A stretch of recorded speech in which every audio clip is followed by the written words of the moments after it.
Friends, इस video में हम लोग बात करेंगे स्टोमक में डाइजेशन कैसे होता है और स्टोमक का कौन कौन सा पार्ट होता है। तो देखिए, स्टोमक जो होता है, ठीक है, इसका अपर पार्ट जो होता है वो ज्वाइंट होता है किससे? ओसोफेगस से, जो आपको ऊपर बता चुके हैं।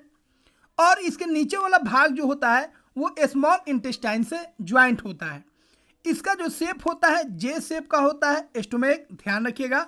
और यह एलिमेंट्री कैनाल का सबसे चौड़ा भाग होता है, ये सबसे चौड़ा भाग होता है। और इसमें खाना जो है लगभग 3 से 4 घंटे तक रहता है। दूसरा चीज याद रखिएगा, इसमें केवल प्रोटीन का ही डाइजेशन होता है। मुंह में किसका डाइजेशन हुआ था? स्टार्च का। और स्टोमक में किसका डाइजेशन होगा? प्रोटीन का। अब हम लोग इसका पार्ट का बात कर लेते हैं। तो इसमें जो होता है 3 पार्ट होता है जिसको हम लोग ध्यान रखेंगे। ऊपर वाला जो पार्ट होता है उसको हम लोग बोलते हैं, उसको हम लोग क्या बोलते हैं? Cardiac part. क्या बोलते हैं? Cardiac part. बीच वाला जो पार्ट होता है उसको फंडिक पार्ट बोलते हैं। और जो सबसे नीचे वाला भाग होता है स्टोमक का, उसको हम लोग पाइलोरिक भाग बोलेंगे, पाइलोरिक रीजन बोलेंगे। ये नीचे वाला भाग होता है। कार्डियक पार्ट में क्या होता है? कार्डियक पार्ट में, ठीक है, इसमें क्या होता है? ऑक्सीनाइटिक सेल होता है जिससे एसीएल निकलता है। तो कार्डियक पार्ट में एसीएल निकलता है जो फूड को क्या करता है? एसिडिक बना देता है ताकि एंजाइम अच्छा से काम कर सके। और यह बैक्टीरिया को भी मारता है, जो मुंह में बैक्टीरिया बच जाते हैं।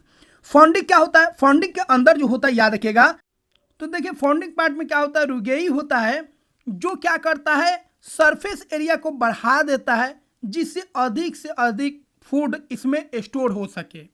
दूसरा इसका काम होता है, यह भूख का सेंसेशन भी देता है। भूख जो हम लोगों को लगता है वो किसके कारण लगता है? रुगई के कारण लगता है।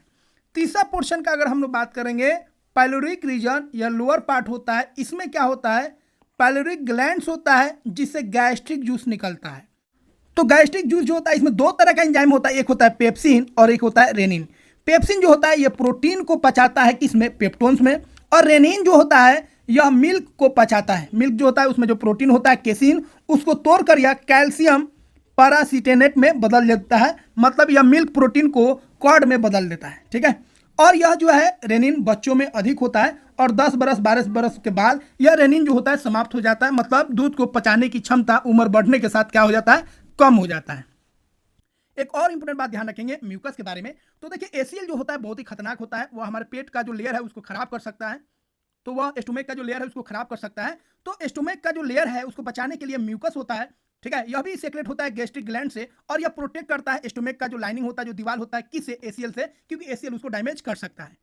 तो आई होप यह वीडियो आपको पूरा समझ में आया होगा और आई होप आप इसको लाइक कीजिएगा और चैनल को सब्सक्राइब।